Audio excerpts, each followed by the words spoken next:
Good eve or good after good, let's say good evening. Good evening. Good evening. It's not even afternoon here. technically it's morning. Technically, it's like 10 minutes until morning. Sabaton, Canada, and U.S. tour was postponed due to what the man. Didn't even know there was a Sabaton tour in Canada and the US. But that sucks. Did you buy tickets to that by any chance?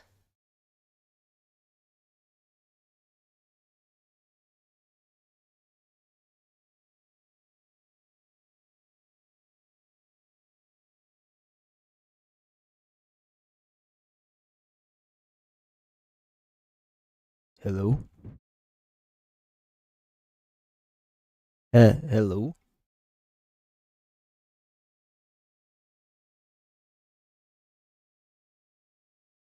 Figure out what this kid wants to. Oh, he's off. Oh no, he's on my keyboard. That's not good. No, tell him what he's gonna do on my keyboard. Oh, that's a good mom. Hopefully, what will happen is that your ticket will still be perfectly valid, so that when the tour, I don't know if the tour date has the tour date already been rescheduled, or are they waiting? Oh yeah, no worries. It's not. It's more that I'm just impatient, rather than anything on your part. Yeah, no. But so has the tour been rescheduled at all, or is it like still kind of up in the air?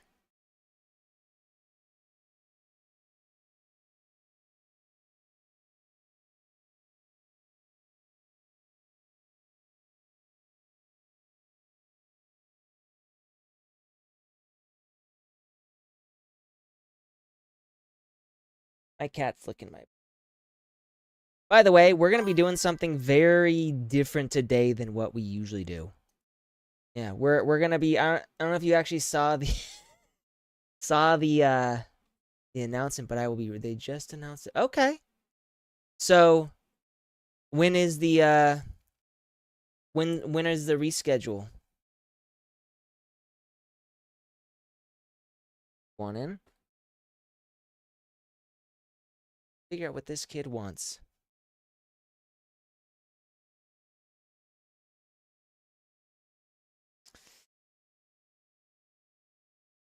No idea what he's doing. I swear my cat has like the most energy of any cat I have ever seen. He is literally he's been awake all day. All day. And he's been awake since before I was awake. Don't know what he's doing right now.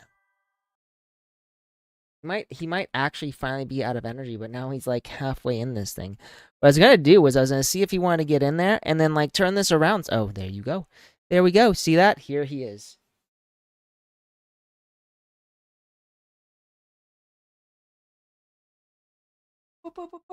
There. That way we can see him. Alright, so they haven't said anything. Okay. So, well, hopefully what will happen is once the reschedule has been announced and they know what's going to be going on, your ticket will still be valid. Because it would absolutely suck if you paid for a ticket and then they're like, no, we're not going to. You have to rebuy your ticket. That would suck. That would suck so hard. Yep, there he is. There he is right there. By the way, I mentioned before we're doing something a little different today. So, I've got here this beautiful, big book. It's absolutely phenomenal book. I'm gonna move this over to here because let's be honest here.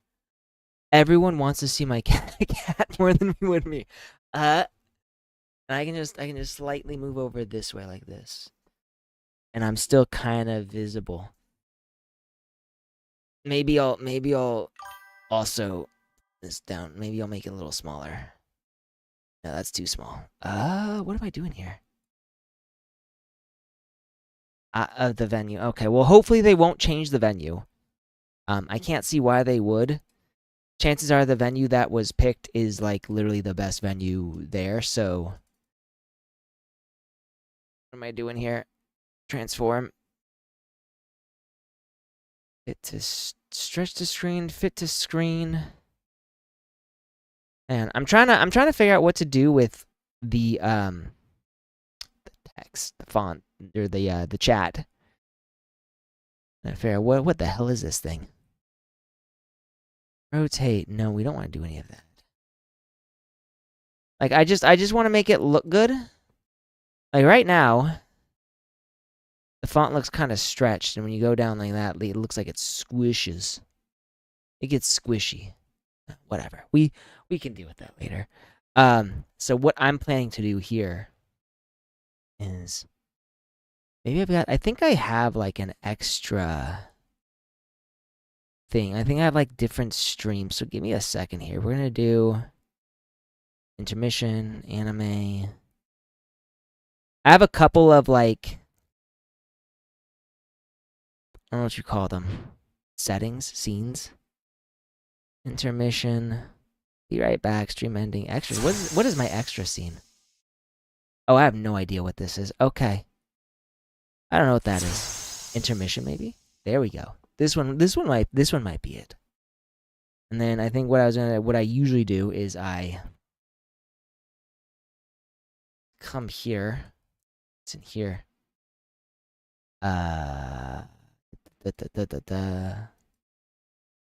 He doesn't have another band schedule. Oh, I guess that makes sense.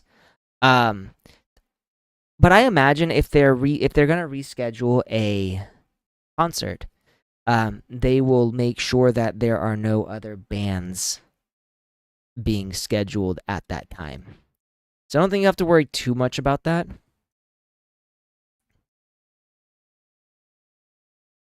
Spotify. Do this. There we go. There we go. And then we're gonna pop this thing. I gotta change the size here. That's quite the big one. Do like this. Ooh, there we go. Okay, so that's my Spotify right there. And what we're gonna do, type in copyright free fantasy music. So we gotta find copyright free stream music. Okay, this might work.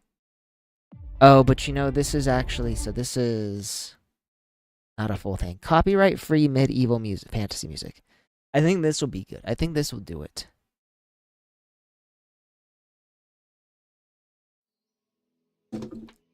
Let me listen real quick.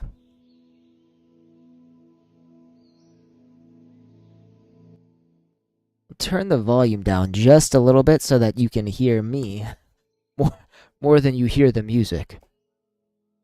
And then we'll put it on shuffle and enable repeat. No, not enable, completely enable repeat. This way the music itself repeats over and over again. By the way, Raven Martyr, do you read?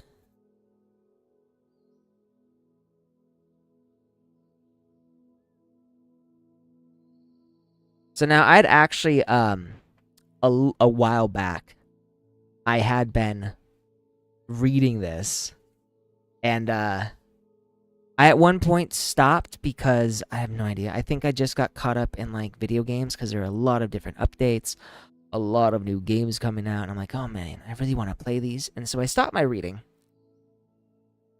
I want to pick it back up again. I actually think that reading is one of the single most important things that people can do for themselves. You know, I heard recently that Kai Cenat was beginning to read so that he can increase his, not just his literary intelligence, but the rise. I did you posted?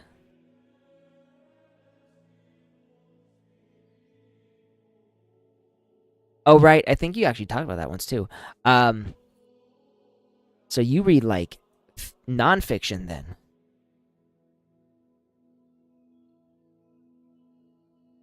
But so I know like Kai Cenat was actually reading to increase not only his literary um acumen, but also his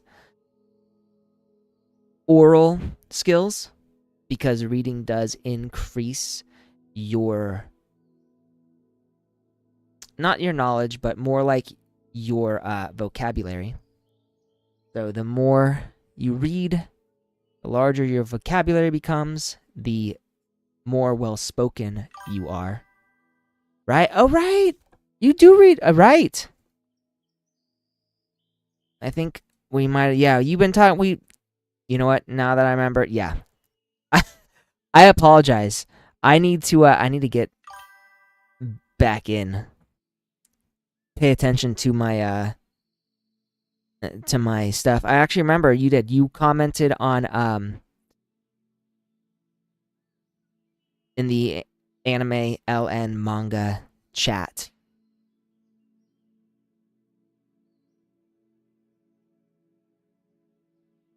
I think you were. Yep, you were reading the Vision Maneuver, which I have not actually read. You said it was like the first light novel you had got into.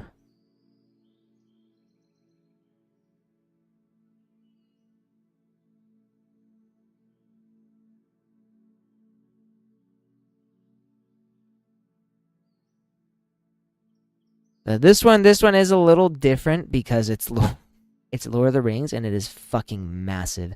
I don't know if you read the Lord of the Rings. This book is absolutely ridiculous. So I am gonna be reading from where I left off, unfortunately, because I don't want to read 176 more pages out of the beginning. I left off on A Knife in the Dark, which sounds really cool. It sounds really cool. So I'm gonna be reading this. I'll do my best to also chat with anyone. What's up, Yuri? Not much. We're changing tactics here. We're doing The Lord of the Rings. Don't know if you've ever read that. It's a good book. It's a good book. A long book. A lot of prose. Very prosy. Yep. I do remember that. I do remember you talking about how the illustrator also was responsible for the art that created one of the figures for Phantasy Star Online 2. Which was a very cute figure, by the way. Very, very cute figure. By the way, how is the music? Can you hear it? Does it sound alright? Mostly read visual novels, though. Ah. You know what? I do like a good eroge. My favorite eroges are Monster Girl Doctor, honestly, and Nekopara. Or not Monster Girl, sorry, Monster Girl. It's the one with Alice. I remember her name. What the name of that visual novel? It's been so long since I've read that. So you're reading them all in Japanese? Bruh, give me your Japanese. I need to know it as good as you do. Can you, like, insert your knowledge directly into my brain so I don't have to study as hard? So I've been studying a lot, and I don't feel like I'm retaining any of it.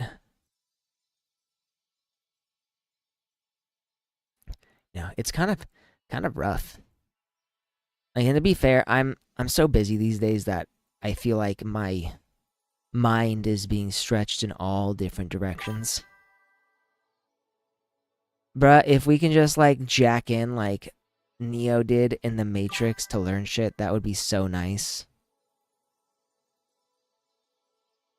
Now, N2 is way farther than I am. I don't even know where I would technically be, since all of my Japanese is self-taught.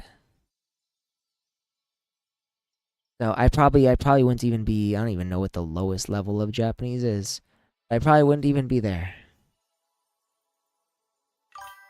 Hmm? Thank you for the kisses. He's finally calming down. I'm gonna say this. The today, this one, he has been running around almost all day. Almost all day. He woke up. I woke up around 5 o'clock. He's been up since God knows when.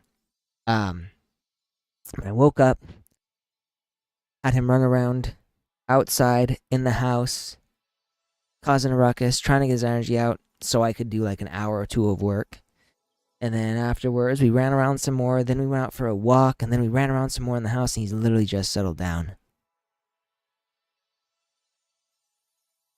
He's a good kid, though. He's a good kid. I'm glad he's got so much energy. N3 is where the kanji starts. So I'm probably not even on N3. Like, I know a bit of kanji, but I'm mostly focusing on sentence structure right now, I guess, and the memorizing the hiragana and the katakana, because I keep seeming to forget that.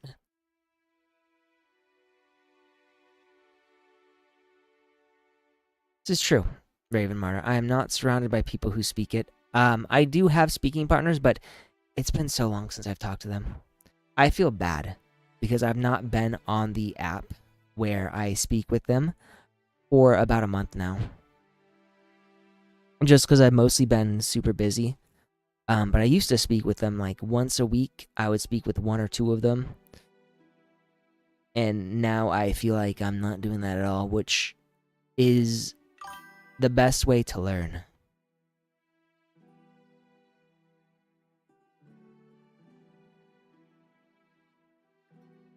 Really? I have heard that kanji is very difficult. Well, there are a lot of kanji. There are what, like 21,000 different kanji characters? Even those are mostly not used. I think there's like 2,000 kanji that are used regularly. But even then, I don't think a lot of people use them. Like, I would not be surprised if, like, the amount of kanji used was way less than 2,000.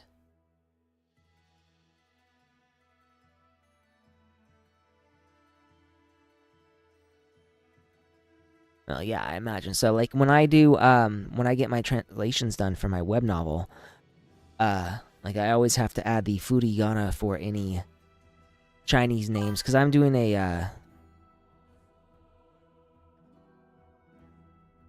Yep. So.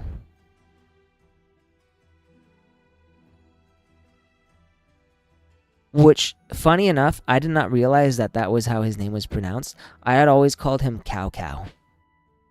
Cow Cow. Stupid name, I know. It's, but I never heard anyone pronounce his name, so I didn't know how you were supposed to say it. Wonder what his name is pronounced like in Chinese. I could see it. So.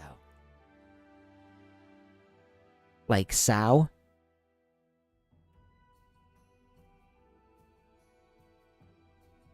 Alright, but for real, I do want to do some reading. I will also talk, so don't think I'm just gonna like ignore y'all. English actually calling that Sao? Maybe. I've never heard an English person say his name before. No, that's not true. In High School DxD Season 4, he does show up, and I do think they call him Sao. So, but that was like, High School DxD was, oddly enough, the very first time I had ever heard anyone say his name. Very funny. Very, very, weird that my only real experience with a Chinese historical figure is High School DxD. Like, the most titterific anime of all time. Sangoku Koihime?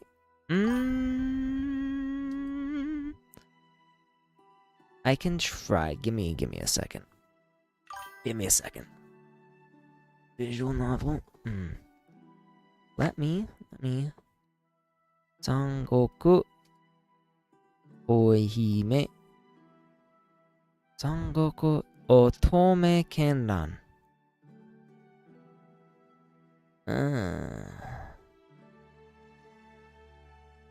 Hang on a sec. I am running a Google search so that I know what the you were talking about. I think, it looks vaguely familiar. I don't think I played it because it's a... No, that's not the right one.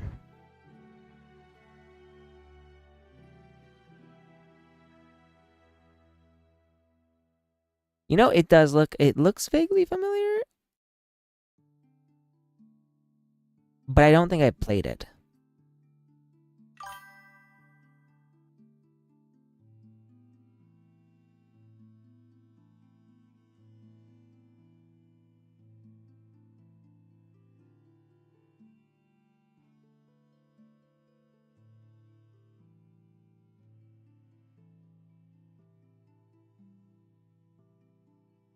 No, this series has a lot of series. You know what? I think the one I saw was not the main series. I think it was like a one of the spin-offs.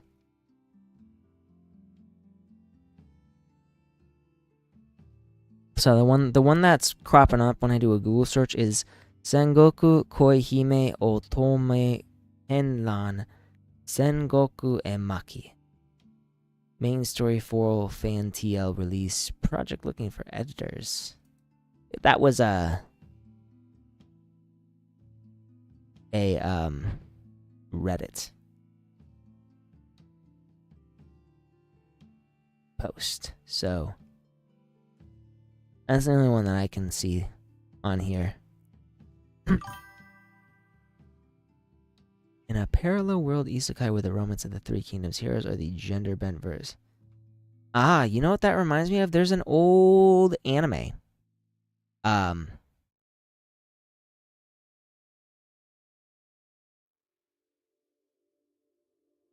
Where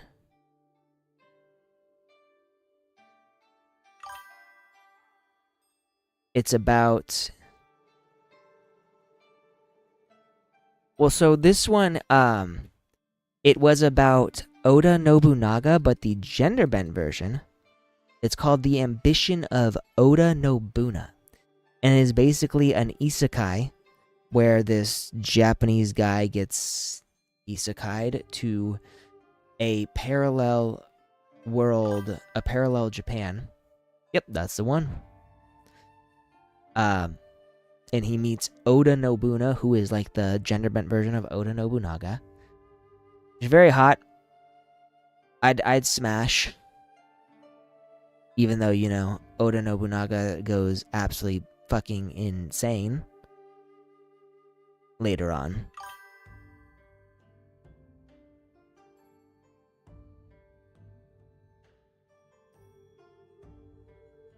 Now, I did look that up, and it did not give me anything. Like, I did. I swear to God, I look up Sengoku Koihime, and all I get is the regular one, I think. Is a Japanese Bishoujo alternate slapstick romantic comedy visual novel developed and published by Beisan, and the first installment in the Sengoku Koihime series. It takes place after Shin Koihime Muso main storyline and is about Kazuto's nephew, Nita Kensuke, who gets warped to an alternate version of feudal Japan in the Sengoku period. Like his uncle in Koihime Muso, Kensuke meets an all-female cast of the Sengoku heroes and is considered to be a divine figure. However, unlike its predecessor, Sengoku Koihime is rated 15+ and doesn't contain any H scenes. An eroge 18+ version, renamed Sengoku Koihime Otome Henran Sengoku Emaki, introduces H scenes as well as new characters and events.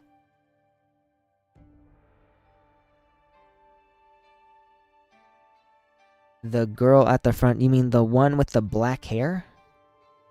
And the Japanese sword?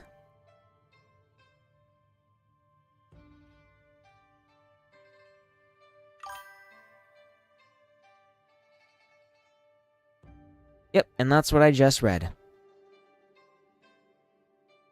That is what I just read.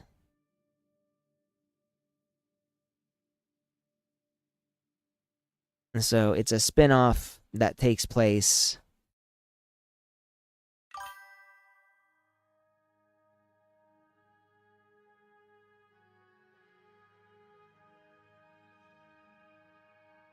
She looks very different than Oda Nobuna.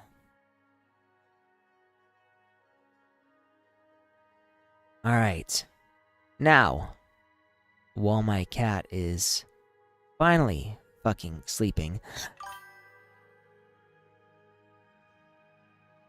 Huon, huh? Okay. Well, that's a cute nickname.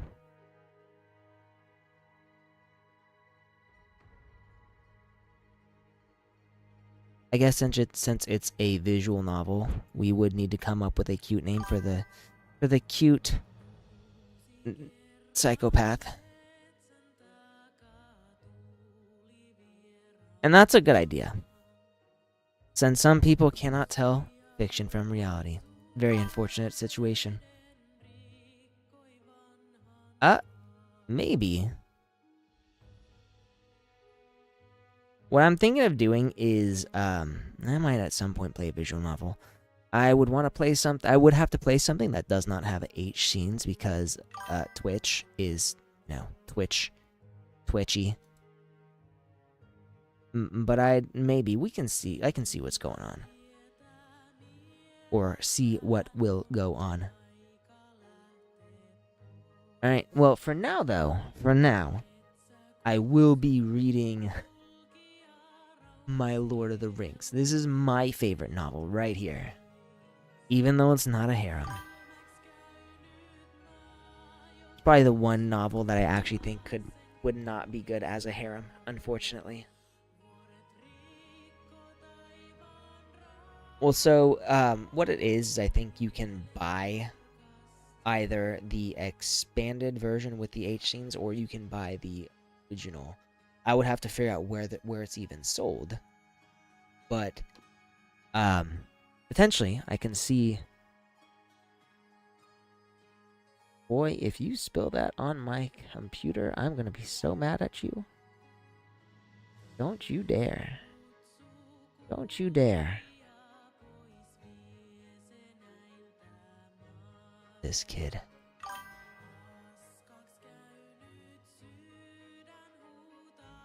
Yeah, this is, the novel is probably one of my favorites. I haven't reread it in a long time, so I'm due for a reread. But the movies, I actually rewatched them recently. And, I just realized the chat function. The chat's not even in here. Chat box.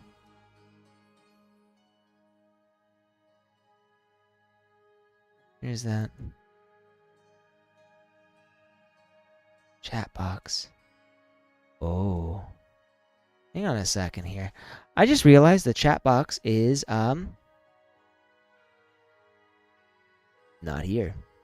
It's here, but it's not here. Give me 1 second. I'm gonna fix the chat box real quick. Motherfucker. Chat box. So let's see if I transform this. Stretch the screen. There we go. So we're going to actually pop this right here.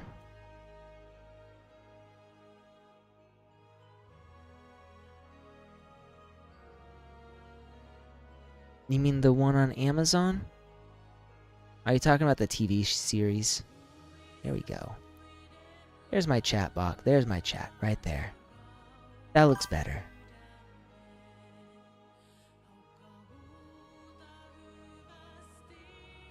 Collapse of the Third Republic. For some reason, that sounds like a Star Wars book. Yeah, well, the Rings of Power is absolute garbage. I cannot recommend not touching that enough. You know, ooh, you know, maybe I should. I was on page 177, but I guess since it's been so long, I probably should just reread it from the beginning. You know, I would rather listen to that as well, but the Lord of the Rings soundtrack is copywritten or copyrighted, so I cannot. Yeah, it's copyright. So if I were to play that, the first thing that would happen is YouTube would automatically cancel. No, I don't think you can, and I can try. The issue though is that because it's copyright, YouTube would cancel my stream. Like they will strike your ass so freaking hard, it's not even funny. And that's why I have to have this lame ass copyright free medieval fantasy stuff on here. I stream on both. I am on both Twitch and YouTube. So right now I'm streaming on Twitch, YouTube, and X.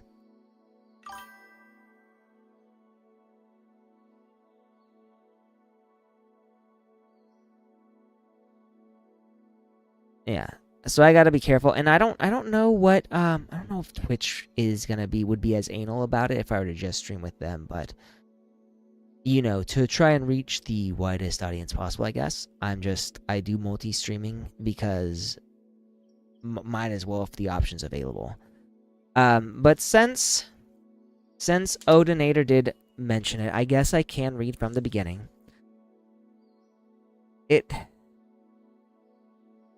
I was almost done with book 1. But we can do this. And I don't think Yuri, Raven Martyr, or Odinator have actually heard me reading, so give me a second to flip through to the actual story content. We'll start with the prologue. Now, I will say, this is a very, very thick book. And I don't just mean big. Like, you look at the size of this sucker. The content is thick. I don't know how many of you have read light novels, but a lot of you seem to be experienced with visual novels. Oh, yeah. You know, feel free to listen to my smooth, dulcet tones while you play your video games. Yeah, this will be good then. You can listen with half an ear as I read in my suavest, most sophisticated voice. It could be. Unfortunately, I'm not nearly hot enough to my voice is not nearly hot enough to be good ASMR. There's some women who are really good at that. But I am not. I am neither a woman nor do I have the voice. Oh yeah, gotta have that page turn. You know what? Actually makes me wonder. Can I do... Perhaps I can whisper. Yes, I will do my best to whisper. Alright, here we go. This book is largely concerned with hobbits, and from its pages, a reader may discover much of their character and a little of their history. Further information will also be found in the no, wait. Yeah, no, this is fine.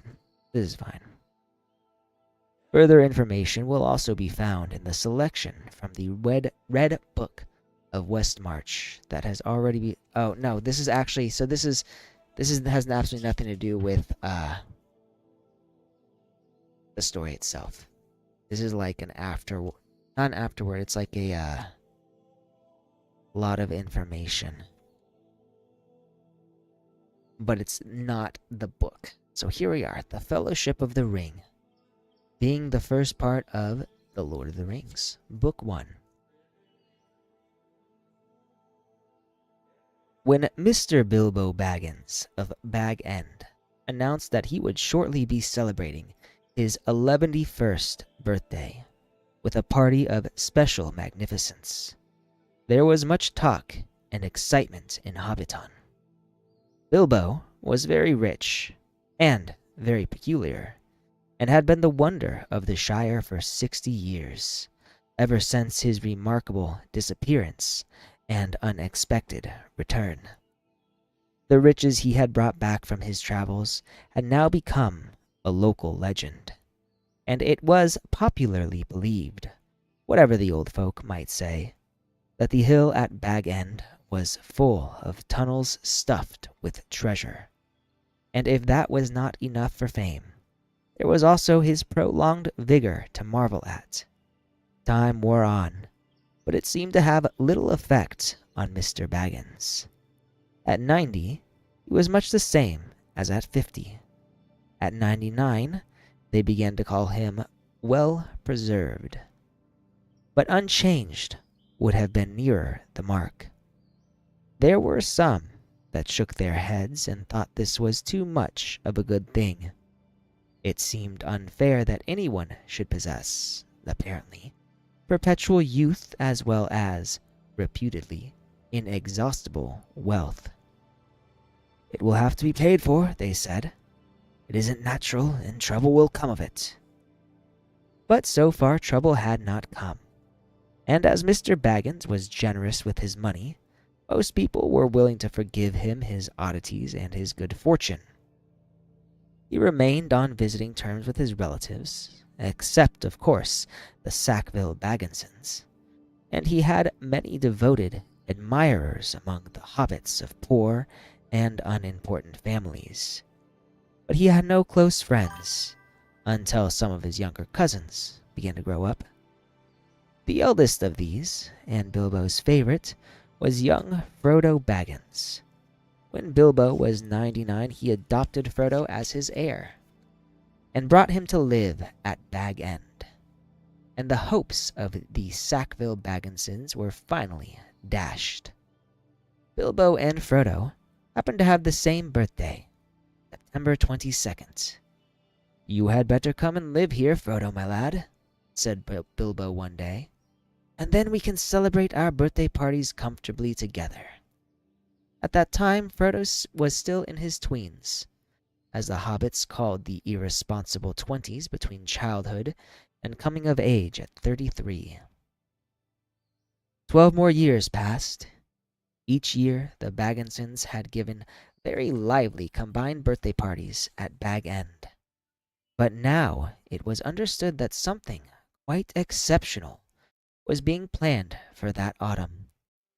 Bilbo was going to be 111. 111. A rather curious number, and a very respectable age for a hobbit. The old Took himself had only reached 130. And Frodo was going to be 33. 33.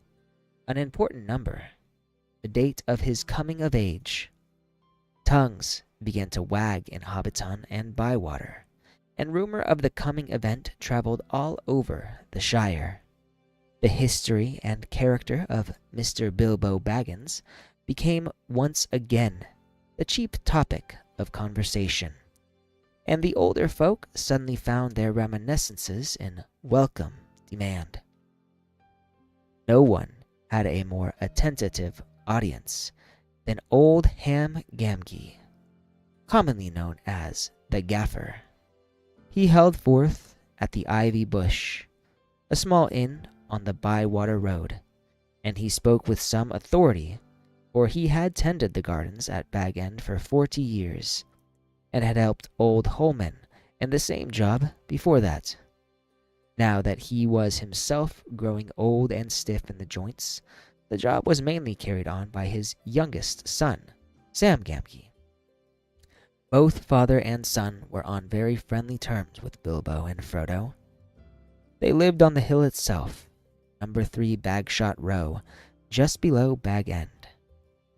A very nice, well-spoken gentleman is Mr. Bilbo, as I've always said, the Gaffer declared, with perfect truth, for Bilbo was very polite to him, calling him Master Hamfast and consulting him constantly upon the growing vegetables. In the matter of roots, especially potatoes, the Gaffer was recognized as the leading authority by all in the neighborhood, including himself. "What about this Frodo that lives with him?" asked Old Noakes of Bywater. "Baggins is his name, but he's more than half a Brandybuck, they say. It beats me why any Baggins of Hobbiton should go looking for a wife away there in Buckland, where folks are so queer." "And no wonder they're queer," put in Daddy Two-Foot, the Gaffer's next-door neighbor. "If they live on the wrong side of the Brandywine River, and right again the Old Forest, that's a dark, bad place, if half the tales be true." "You're right, Dad," said the Gaffer. "Not that the Brandybucks of Buckland live in the Old Forest, but they're a queer breed, seemingly. They fool about with boats on that big river. Isn't natural. Small wonder that trouble came of it, I say. But be that as it may, Mr. Frodo is as nice a young hobbit as you could wish to meet. Very much like Mr. Bilbo, and in more than looks. After all, his father was a Baggins. A decent, respectable hobbit was Mr. Drogo Baggins. There was never much to tell of him, till he was drowned." "Drowned?" said several voices. They had heard this, and other, darker rumors before, of course. But hobbits have a passion for family history, and they were ready to hear it again. "Well, so they say," said the Gaffer.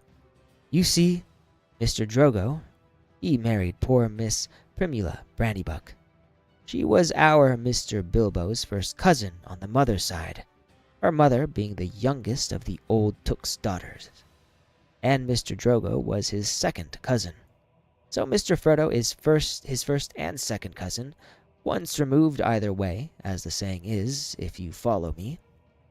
And Mr. Drogo was staying at Brandy Hall with his father-in-law, old Master Gorbodoc, as he often did after his marriage, him being partial to his victuals, and old Gorbodoc keeping a mighty generous table, and he went out boating the Brandywine River.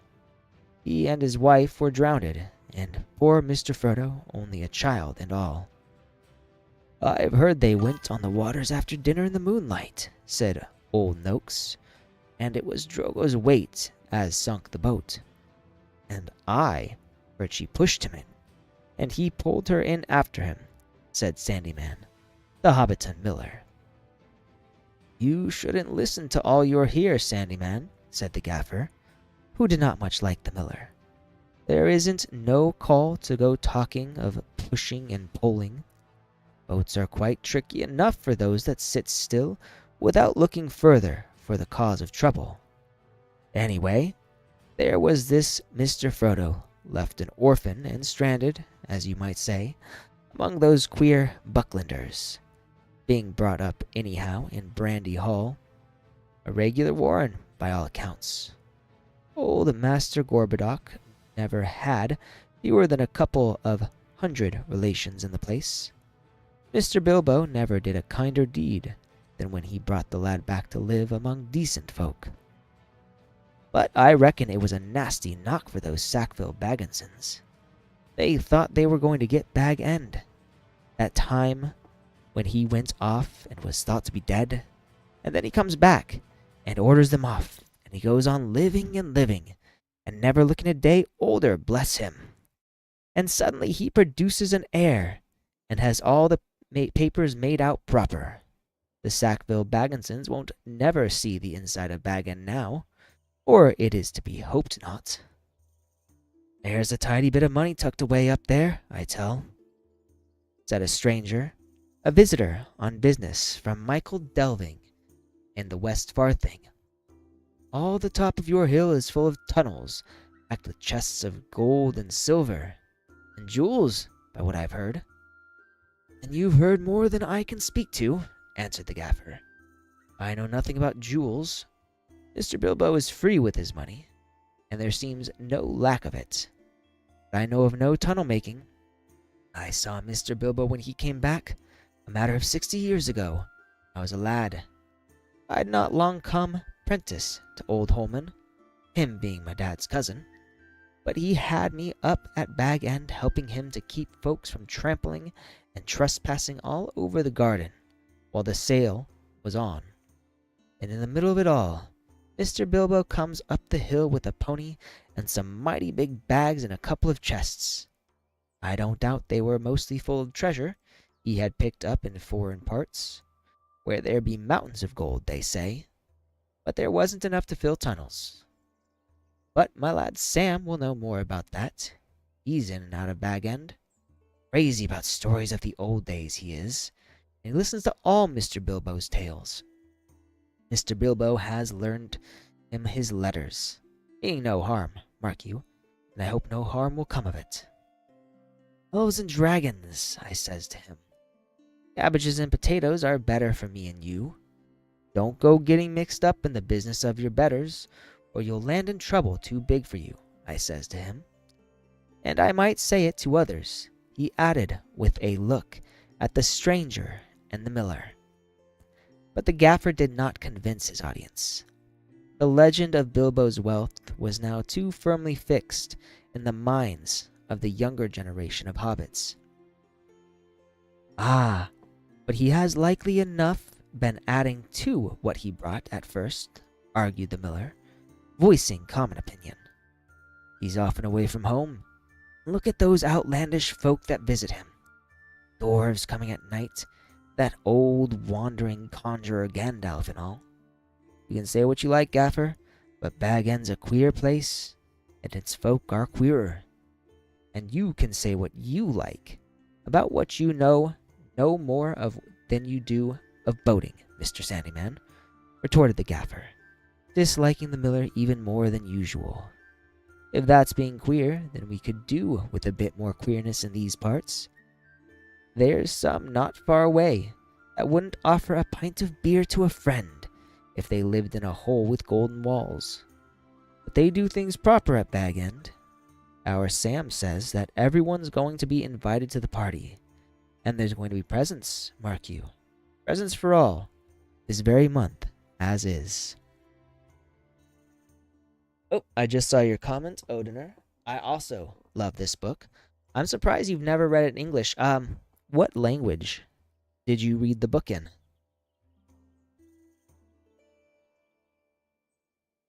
Ah.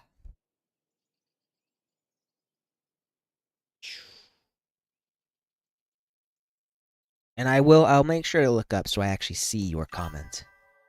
Finnish. Ah. I have never seen a single sentence in Finnish, but I will say that sounds like a fun language.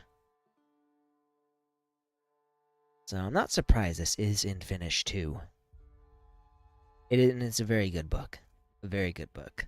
I think no matter what language you were to read it in.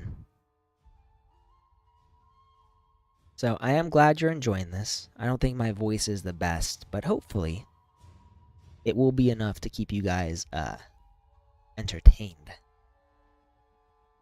That very month was September, and as fine as you could ask. A day or two later, a rumor, probably started by the knowledgeable Sam, was spread about that there was going to be fireworks.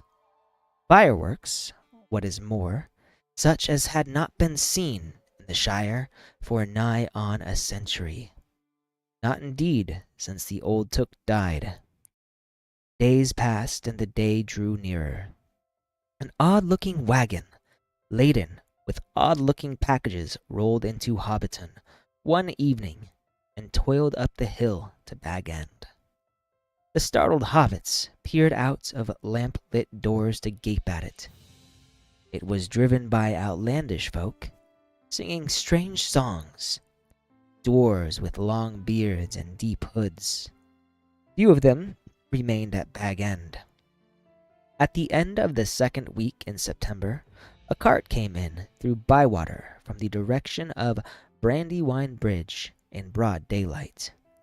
An old man was driving it all alone. He wore a tall, pointed blue hat, a long gray cloak, and a silver scarf. He had a long white beard and bushy eyebrows that stuck out beyond the brim of his hat. Small hobbit children ran after the cart all through Hobbiton and right up the hill. It had a cargo of fireworks, as they rightly guessed. At Bilbo's front door, the old man began to unload. There were great bundles of fireworks of all sorts and shapes, each labeled with a large red G and the elf rune, which I cannot show you, unfortunately. One thing I really like about this story is how Tolkien did create an entire fucking language for the elves. That's amazing, in my opinion. That was Gandalf's mark, of course. And the old man Gandalf, the wizard, whose fame in the Shire was due mainly to his skill with fires and smokes and lights.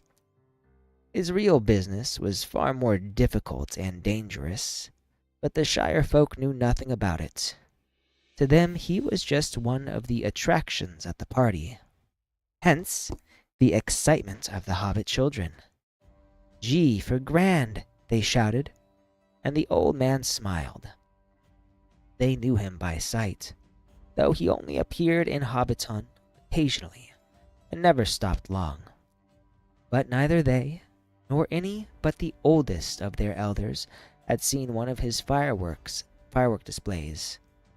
They now belonged to a legendary past. When the old man, helped by Bilbo and some dwarves, had finished unloading, Bilbo gave a few pennies away, but not a single squib or cracker was forthcoming, to the disappointment of the onlookers. "Run away now," said Gandalf. "You will get plenty when the time comes." Then he disappeared inside with Bilbo, and the door was shut. The young hobbits stared at the door in vain for a while, and then made off, feeling that the day of the party would never come.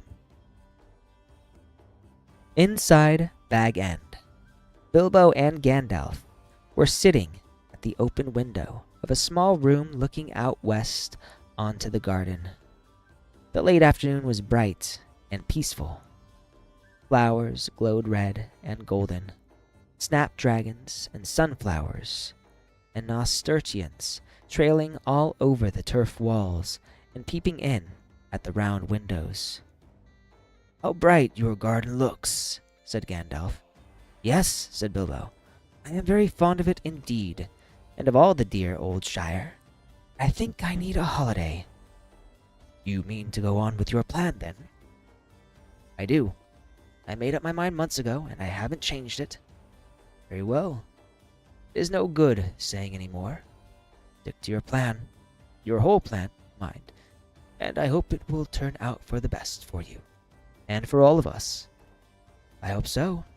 Anyway, I mean to enjoy myself on Thursday and have my little joke." "Who will laugh, I wonder?" said Gandalf, shaking his head. "We shall see," said Bilbo. The next day, more carts rolled up the hill, and still more carts.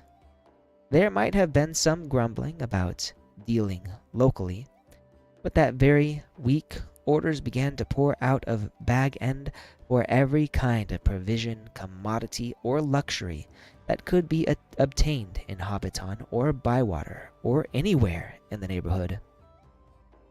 People became enthusiastic, and they began to tick off the days on the calendar, and they watched eagerly for the postman, hoping for invitations. Before long, the invitations began pouring out, and the Hobbiton post office was blocked, and the Bywater post office was snowed under, and voluntary assistant postmen were called for. There was a constant stream of them going up the hill, carrying hundreds of polite variations on "Thank you, I shall certainly come." A notice appeared on the gate at Bag End. No admittance except on party business. Even those who had or pretended to have party business were seldom allowed inside. Bilbo was busy writing invitations, ticking off answers, packing up presents, and making some private preparations of his own. From the time of Gandalf's arrival, he remained hidden from view. One morning, the hobbits woke to find the large field south of Bilbo's front door covered with ropes and poles for tents and pavilions. A special entrance was cut into the bank leading to the road, and wide steps and a large white gate were built there. The three hobbit families of Bagshot Row, adjoining the field, were intensely interested and generally envied. Old Gaffer Gamgee stopped even pretending to work in his garden. The tents began to go up. There was a specially large pavilion, so big that the tree that grew in the field was right inside it, and stood proudly near one end, at the head of the chief table. Lanterns were hung on all its branches. More promising still, to the hobbit's mind, an enormous open-air kitchen was erected in the north corner of the field. A draught of cooks from every inn and eating house for miles around arrived to supplement the dwarves and other odd folk that were quartered at Bag End. Excitement rose to its height. Then the weather clouded over. That was on Wednesday, eve of the party. Anxiety was intense. Then Thursday, September 22nd. Actually dawned. The sun got up, clouds vanished, flags were unfurled, and the fun began. Bilbo Baggins called it a party, but it was really a variety of entertainments rolled into one. Practically everybody living near was invited. A very few were overlooked by accidents, but as they turned up all the same, that did not matter. Many people from other parts of the Shire were also asked, and there were even a few from outside the borders. Bilbo met the guests and additions at the new White Gate in person. He gave away presents to all and sundry. The latter were those who went out again by a back way and came in again by the gate. Hobbits give presents to other people on their own birthdays.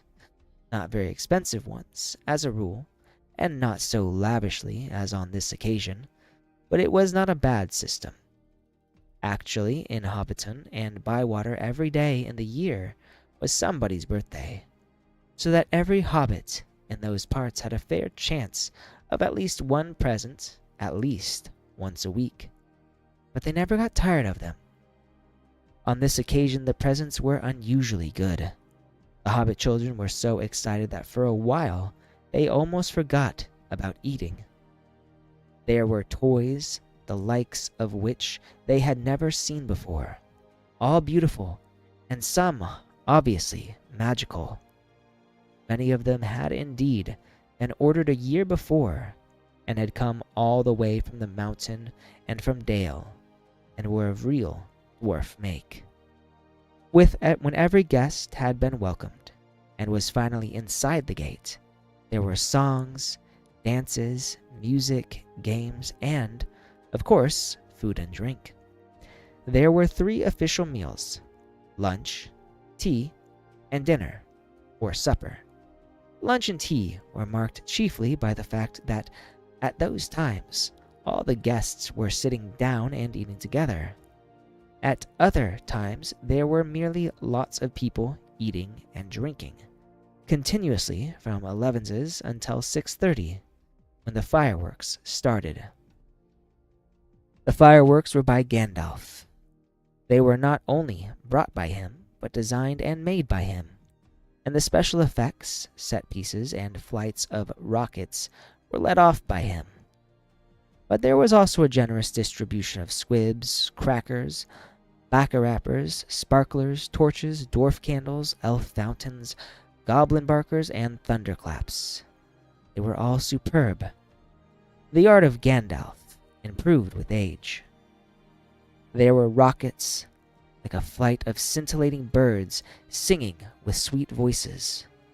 There were green trees with trunks of dark smoke, their leaves opened like a whole spring unfolding in a moment, and their shining branches dropped glowing flowers down upon the astonished hobbits, disappearing with a sweet scent just before they touched their upturned faces. There were fountains of butterflies that flew glittering into the trees. There were pillars of colored fires that rose and turned into eagles or sailing ships or a phalanx of flying swans. There was a red thunderstorm and a shower of yellow rain. There was a forest of silver spears that sprang suddenly into the air with a yell like an embattled army and came down again into the water with a hiss like 100 hot snakes. And there was also one last surprise in honor of Bilbo, and it startled the hobbits exceedingly, as Gandalf had intended. The lights went out. A great smoke went up. It shaped itself like a mountain seen in the distance and began to glow at the summit. It sprouted green and scarlet flames. Out flew a red golden dragon, not life-sized, but terribly lifelike. Fire came from his jaws. His eyes glared down. There was a roar, and he whizzed 3 times over the heads of the crowd. They all ducked, and many fell flat on their faces.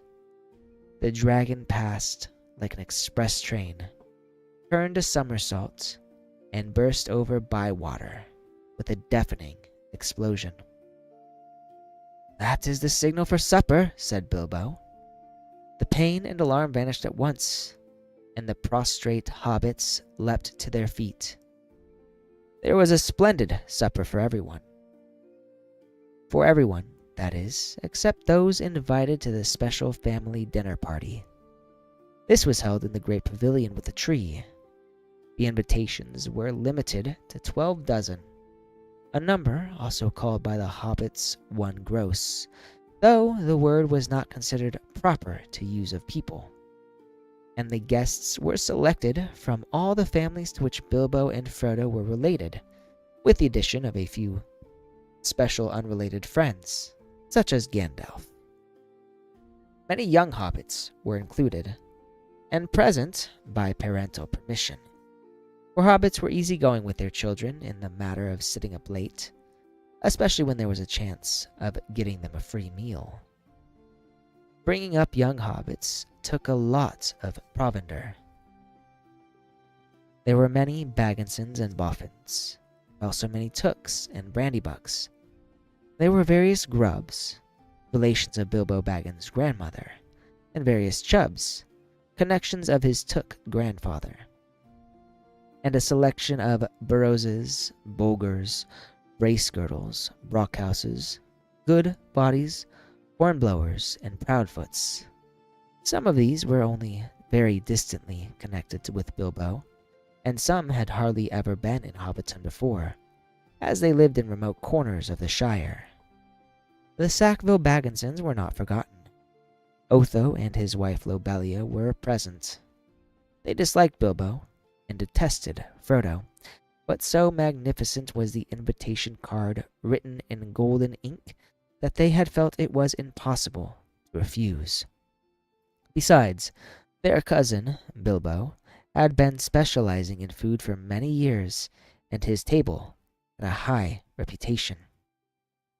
All the 144 guests expected a pleasant feast, though they rather dreaded the after-dinner speech of their host, an inevitable item. He was liable to drag in bits of what he called poetry, and sometimes, after a glass or two, would allude to the most absurd adventures of his mysterious journey. The guests were not disappointed. They had a very pleasant feast, in fact, an engrossing entertainment, rich abundant, varied, and prolonged. The purchase of provisions fell almost to nothing throughout the district in the ensuing weeks, but as Bilbo's catering had depleted the stocks of most of the stores, cellars, and warehouses for miles around, that did not matter much. After the feast, more or less, came the speech. Most of the company were, however, in a tolerant mood, at that delightful stage which they called filling up the corners. They were sipping their favorite drinks and nibbling at their favorite dainties, and their fears were forgotten. They were prepared to listen to anything, and to cheer at every full stop. "My dear people," began Bilbo, rising in place. "Hear, hear, hear," they shouted, and kept on repeating it in chorus, seeming reluctant to follow their own advice. Bilbo left his place and went and stood on a chair under the illuminated tree. The light of the lanterns fell on his beaming face. The golden buttons shone on his embroidered silk waistcoat. They could all see him standing, waving one hand in the air. The other was in his trouser pocket. "My dear Bagginsons and Boffins," he began again, "and my dear Tooks, and Brandybucks, and Grubbs, and Chubbs, and Burrowses, and Hornblowers, and Bulgers, Bracegirdles, Goodbodies, Rockhouses, and Proudfoots." "Proud feet!" shouted an elder hobbit from the back of the pavilion. His name, of course, was Proudfoot, and well merited. His feet were large, exceptionally furry, and both were on the table. "Proudfoots," repeated Bilbo. "Also my good Sackville Bagginsons that I welcome back at last to Bag End. Today is my 111th birthday. I am 111 today. Hooray, hooray! Many happy returns!" they shouted, and they hammered joyously at the tables. Bilbo was doing splendidly. This was the sort of stuff they liked. Short and obvious. "I hope you are all enjoying yourselves as much as I am." Deafening cheers. Cries of yes and no.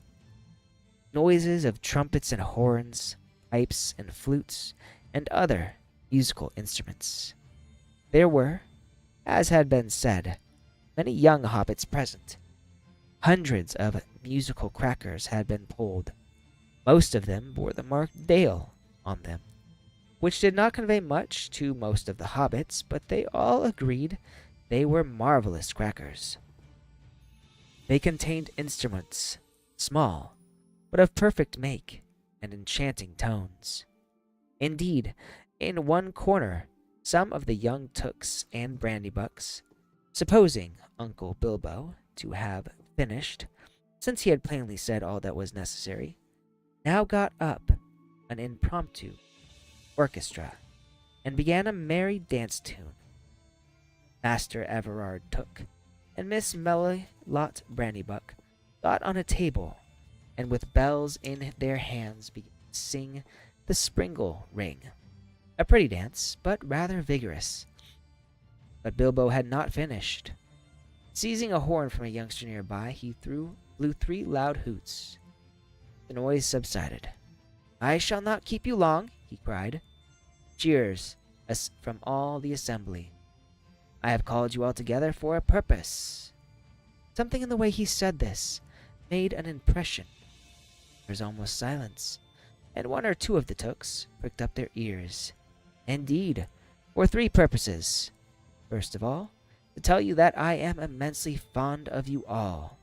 That 111 years is too short a time to live among such excellent and admirable hobbits." Tremendous outburst of approval. "I don't know half of you as well as I should like, and I like less than half of you as well as you deserve." This was unexpected, and rather difficult. There was some scattered clapping, but most of them were trying to work it out and see if it came to a compliment. Secondly, to celebrate my birthday, cheers again, I should say, our birthday, for it is, of course, also the birthday of my heir and nephew Frodo. He comes of age and into his inheritance today. Some perfunctory clapping by the elders, and some loud shouts of Frodo, Frodo, jolly old Frodo, the juniors. The Sackville Bagginson scowled, and wondered what was meant by coming into his inheritance. Together, we score 144. Your numbers were chosen to fit this remarkable total. One gross, if I may use the expression. No cheers. This was ridiculous. Many of the guests, and especially the Sackville Bagginsons, were insulted, feeling sure they had only been asked to fill up the required number, like goods in a package. One gross indeed. Vulgar expression. It is also, if I may be allowed to refer to ancient history, the anniversary of my arrival at Barrel at Esgaroth on the Long Lake. Though the fact that it was my birthday slipped my memory on that occasion, I was only 51 then, and birthdays did not seem so important. The banquet was very splendid, however, though I had a bad cold at the time.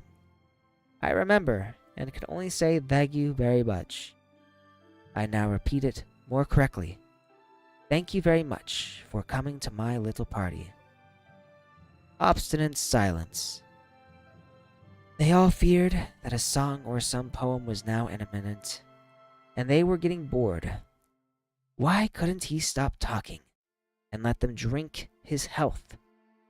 But Bilbo did not sing or recite. He paused for a moment. Thirdly, and finally, he said, I wish to make an announcement. He spoke this last word so loudly and suddenly that everyone sat up who still could. I regret to announce that, though, as I said, 11 years is far too short a time to spend among you, that this is the end. I am going. I am leaving. Now, goodbye. He stepped down and vanished.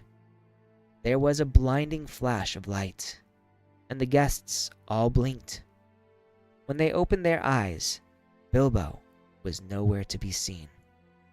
144 flabbergasted hobbits sat back speechless.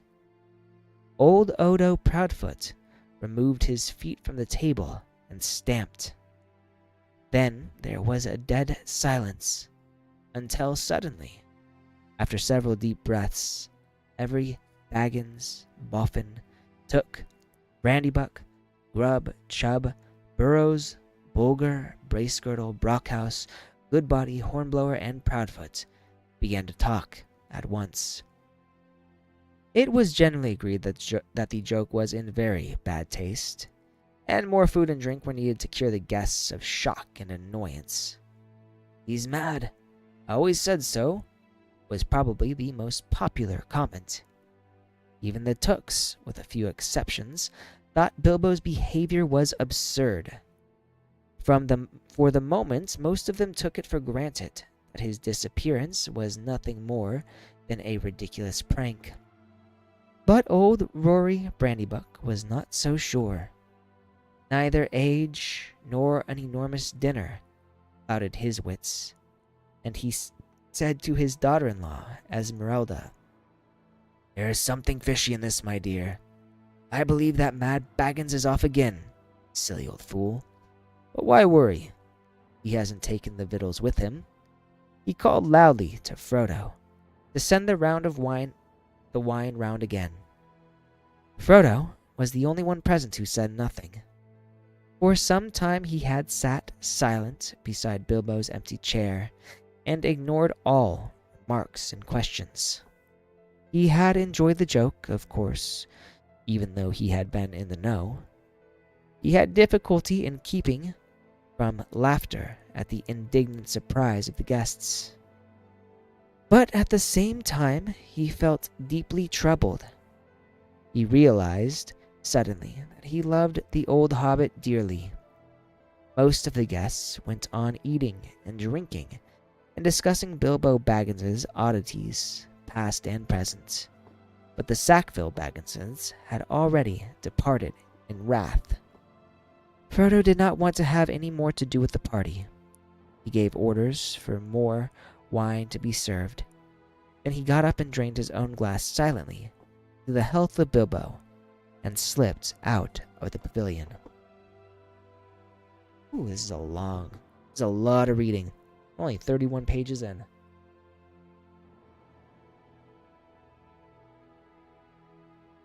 Oh.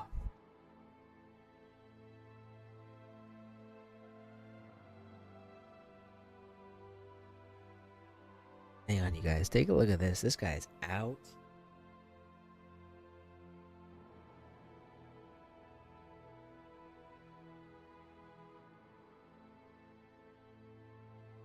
Not quite as out as I thought he was.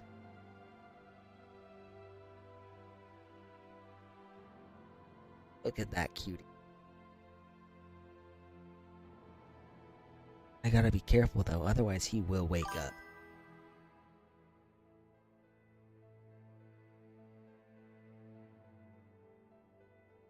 Oh, he does live the life. He comes with me pretty much everywhere except dates. And oddly enough, one of the was set. She did not see my cat with me. We'd actually met, so I suspect that I was actually not the. It's like a chauffeur. She just wanted to see my cat. So he'll actually be coming with me to Japan this year. Also, if any of you are at Anime Expo July, he will be with me. So just look for the guy with a cat, and you'll know that's me.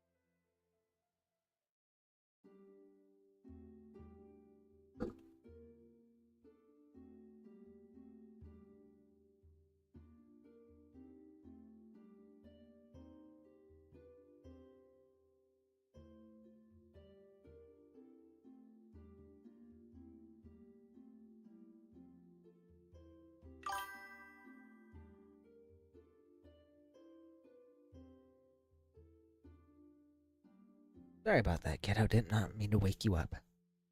Alright. Oh, welcome, Maheen. We are just reading today. I hope you're doing well. Did you get enough sleep? Quick. Listen, today, reading the Lord. So, no games today. I'm getting my literary genius on.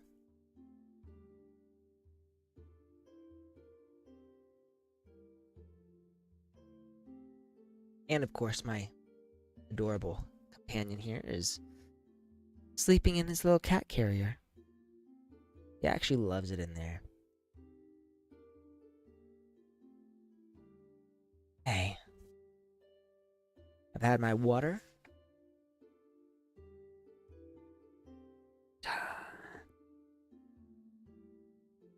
Alright, here we are. As for Bilbo Baggins, even while he was making his speech, he had been fingering the golden ring in his pocket. His magic ring that he had kept secret for so many years. As he stepped down, he slipped it on his finger, and he was never seen by any hobbit in Hobbiton again. He walked briskly back to his hole and stood for a moment, listening with a smile to the din in the pavilion and to the sounds of merrymaking in other parts of the field. Then he went in. He took off his party clothes, folded up and wrapped the tissue paper his embroidered silk waistcoat, and put it away. Then he put on quickly some old, untidy garments and fastened round his waist a worn leather belt. On it he hung a short sword in a battered black leather scabbard. From a locked drawer, smelling of mothballs, he took out an old cloak and hood. They had been locked up as if they were very precious, but they were so patched and weather-stained that their original color could hardly be guessed. It might have been dark green. They were rather too large for him. He then went into his study, and from a large, strong box took out a bundle wrapped in old cloths, and a leather-bound manuscript, and also a large, bulky envelope. The book and bundle he stuffed into the very top of a heavy bag that was standing there, already nearly full. Into the envelope he slipped his golden ring, its fine chain, and then sealed it and addressed it to Frodo. At first he put it on the mantelpiece, but suddenly he removed it and stuck it in his pocket. At that moment the door opened and Gandalf quickly came in. "Hello," said Bilbo. "I wondered if you would turn up." "I am glad to find you visible," replied the wizard, sitting down in a chair. "I wanted to catch you and have a few final words. I suppose you feel that everything has gone off splendidly and according to plan?" "Yes, I do," said Bilbo, "though that flash was surprising. It quite startled me, let alone the others. A little addition of your own, I suppose?" "It was. You have wisely kept that ring secret all these years, and it seemed to me necessary to give your guests something else that would seem to explain your sudden vanishment." "And would spoil my joke? You are an interfering old busybody," laughed Frodo. "But I expect you know best, as usual." "I do, when I know anything. I don't feel too sure about this whole affair. It has now come to the final point. You have had your joke, and alarmed or offended most of your relations, and given the whole Shire something to talk about for 9 days, or 99 more likely. Are you going any further?" "Yes, I am. I feel I need a holiday. Very long holiday, as I have told you before. Probably a permanent holiday. I don't expect I shall return. In fact, I don't mean to. I have made all arrangements. I am old, Gandalf. Don't look it, but I am beginning to feel it in my heart of hearts. Well preserved indeed," he snorted. "Why, I feel all thin, sort of stretched, if you know what I mean. Like butter that has been scraped over too much bread. Can't be right. I need a change, or something." Oh, Cringe Decider. Hey, yeah, it is a pretty unique stream. Yeah, I'm not doing the Gandalf outfit anymore. It's hot. And honestly, if I was gonna cosplay a character at this point, I'd want to cosplay Aragorn, son of Arathorn, because he's my favorite. He was always my favorite Lord of the Rings character. Also, Odinator, thank you very much. I am glad you like my reading voice. But yes, Cringe Decider, we are reading The Lord of the Rings today. So I feel like I need to get back into it. And I thought this would be a good way to do it. I've not been reading like I should. So, what better way to read than to do it on a stream where everyone can listen to my awful voice. You are all welcome, by the way. Thank you, very welcome. Gandalf looked curiously and closely at him. "Oh, it does not seem right," he said thoughtfully. "No, after all, I believe your plan is probably the best. I made up my mind anyway. I want to see mountains again, Gandalf. Mountains! And then find somewhere where I can rest. Peace and quiet, without a lot of relatives prying around, and a string of confounded visitors hanging on the bell. I might find somewhere where I can finish my book. I have thought of a nice ending for it." And he lived happily ever after, the end of his days. Gandalf laughed. "I hope he will. Nobody will read the book, however it ends. Oh, they may, in years to come. Frodo has read some already, as far as it has gone. You will keep an eye on Frodo, won't you?" "Yes, I will. Too wise, as often as I can spare them. He would come with me, of course, if I asked him. In fact, he offered to once, just before the party. But he does not really want to yet. I want to see the wild country again before I die, and the mountains. But he is still in love with the Shire. Woods and fields and little rivers. He ought to be comfortable here. I am leaving everything to him, of course, except a few oddments. I hope he will be happy when he gets used to being on his own. It's time he was his own master now. Everything, said Gandalf. The ring, as well. You agreed to that, you remember. Well, yes, I suppose, stammered Bilbo. Where is it? In an envelope, if you must know, said Bilbo impatiently. There, on the mantelpiece. Well, no. Here it is, in my pocket. He hesitated. Isn't that odd, now? He said softly to himself. Yet, after all, why not? Why shouldn't it stay there?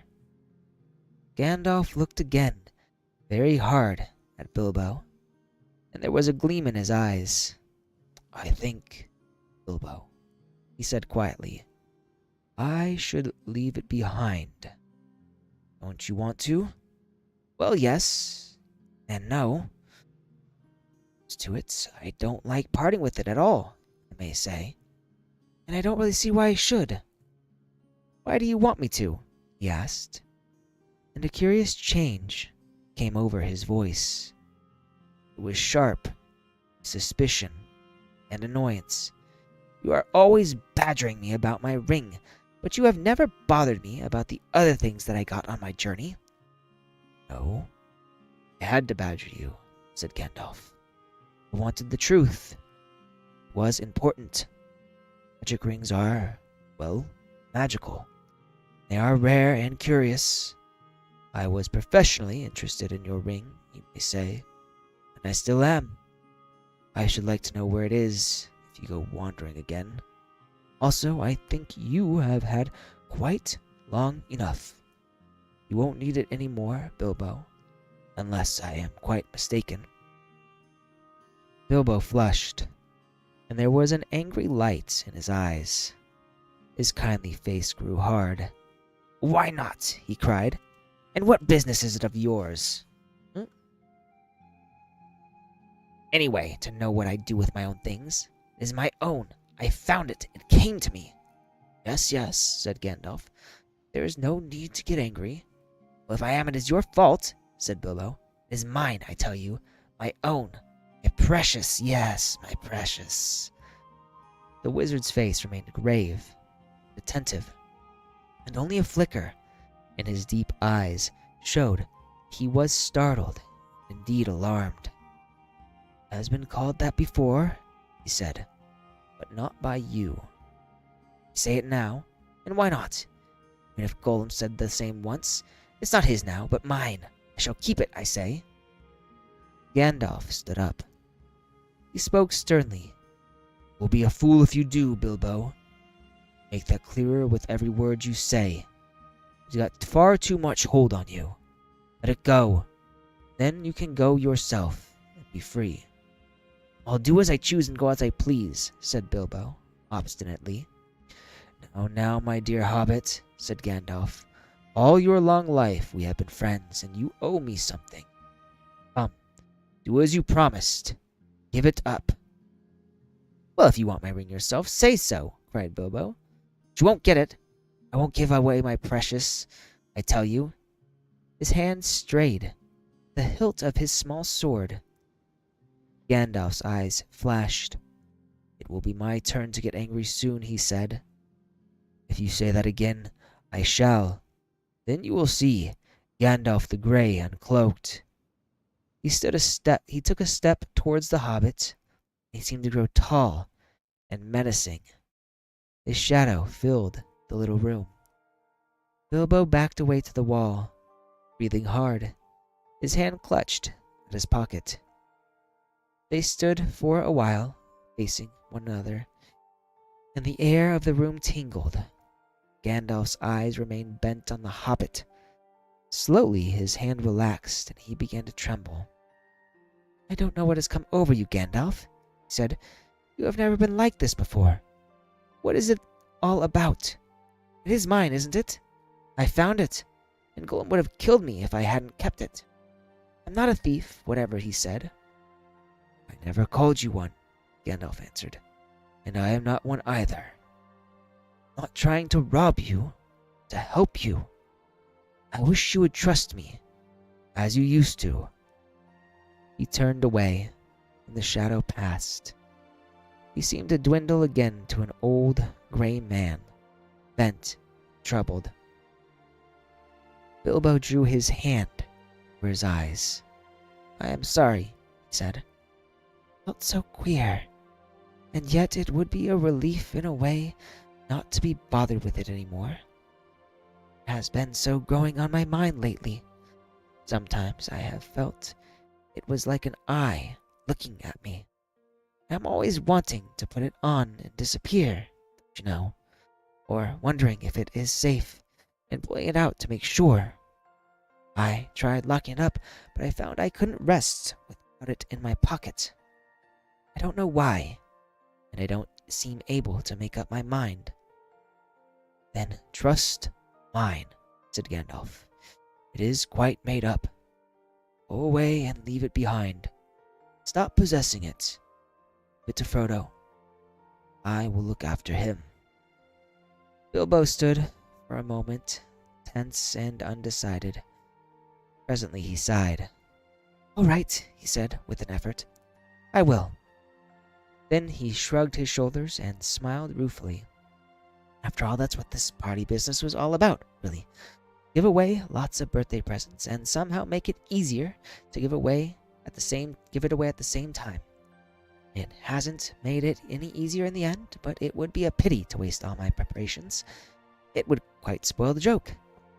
Indeed, it would take away the only point I ever saw in the affair," said Gandalf. "Very well," said Bilbo. "It goes to Frodo with all the rest." He drew a deep breath. "And now I really must be starting, or somebody else will catch me. I have said goodbye, and I couldn't bear to do it all over again." He picked up his bag and moved to the door. "Oh, Diana May. Welcome, welcome, welcome. We are indeed reading. We're reading Lord of the Rings, of all things. This thick-ass book. I'm just playing with these Twitch emotes. That is a weird... Maheen, that is a weird-ass emote. I don't even know what that is.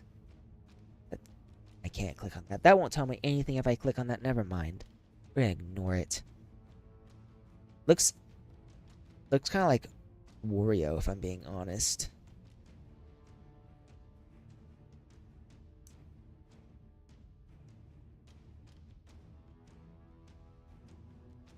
He picked up his bag and moved to the door. "You still have the ring in your pocket," said the wizard. This is Twitch? This is Twitch. This is Twitch? Is that what that says? I think that's what this is. I cannot read it, like, at all. I'm gonna assume that says this is Twitch.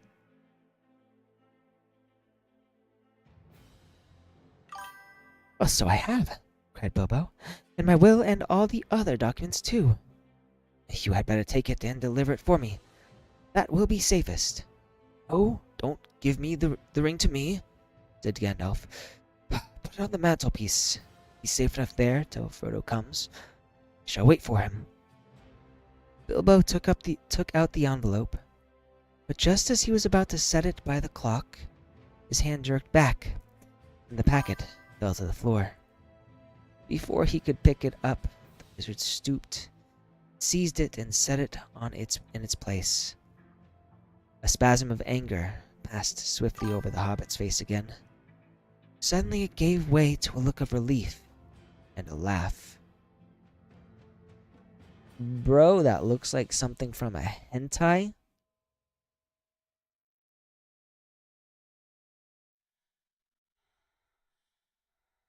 Is that a tentacle I see in my chat? You know I've seen enough hentai to know what's going to happen here. Well, that's that, he said. Now I'm off. They went out into the hall. Bilbo chose his favorite stick from the stand, and he whistled. 3 dwarves came out of different rooms where they had been busy. Is everything ready? Asked Bilbo. Everything packed and labeled? Everything, they answered. Well, let's start then. He stepped out of the front door. It was a fine night, and the black sky was dotted with stars. He looked up, sniffing the air. What fun! What fun to be off again, off on the road with dwarves. This is what I have really been longing for years. Goodbye, he said, looking at his old home, bowing to the door. Goodbye, Gandalf. Goodbye, for the present, Bilbo. Take care of yourself. You are old enough, and perhaps wise enough. Take care, I don't care. Don't you worry about me. I am as happy now as I ever have been. That is saying a great deal. Time has come. I am being swept off my feet at last, he added. And then, in a low voice, as if to himself, he sang softly in the dark. The road goes ever on and on, down from the door where it began. Now far ahead the road has gone, and I must follow if I can, pursuing it with eager feet until it joins some larger way, where many paths and errands meet, and whither then I cannot say. He paused, silent for a moment. Then, without another word, he turned away from the lights and voices in the field and tents, and followed by his 3 companions, went round into his garden, and trotted down the long sloping path. He jumped over a low place in the hedge at the bottom, and took to the meadows, passing into the night like a rustle of wind in the grass. Gandalf remained for a while, staring after him into the darkness. Goodbye, my dear Bilbo. Till our next meeting, he said softly, and went back indoors. I am on Abra Edits. I am on page 36 of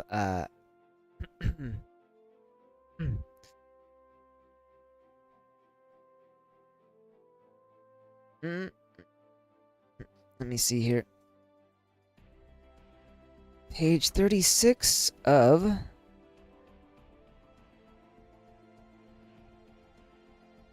dear God. A lot of this is not actually even part of the story. We gotta find the end.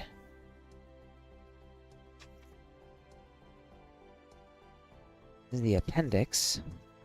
Might read that.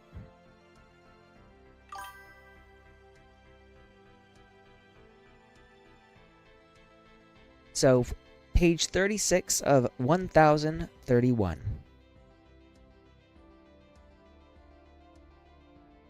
This is, in fact, this is the whole trilogy in one volume. Yes. It is the entire Lord of the Rings, from the Fellowship all the way to Return of the King. Which is why it's so big, by the way.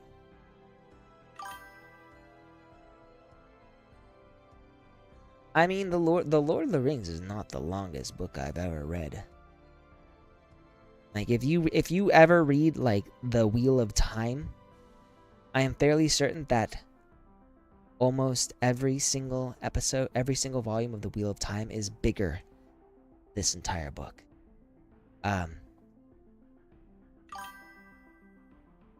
Yes, it is just very dense. It's a lot of words. Frodo came in soon afterwards, and found him sitting in the dark, deep in thought. Has he gone? He asked. Yes, answered Gandalf. he has gone at last. I hoped until this evening that it was only a joke," said Frodo. "But I knew in my heart that he really meant to go. He always used to joke about serious things. I wish I had come back sooner, just to see him off." "I think really he preferred slipping off quietly in the end," said Gandalf. "Don't be too troubled. He'll be all right now. I left a packet for you. There it is." Frodo took the envelope from the mantelpiece and glanced at it, but did not open it. "You will find his will and the other documents in there, I think," said the wizard. "You are the master of Bag End now, and also, I fancy, you will find a golden ring." "A ring!" exclaimed Frodo. "Has he left me that? I wonder why. Still, it may be useful." "It may, and it may not," said Gandalf. "I should not make use of it if I were you. Keep it secret. Keep it safe. Now, going to bed."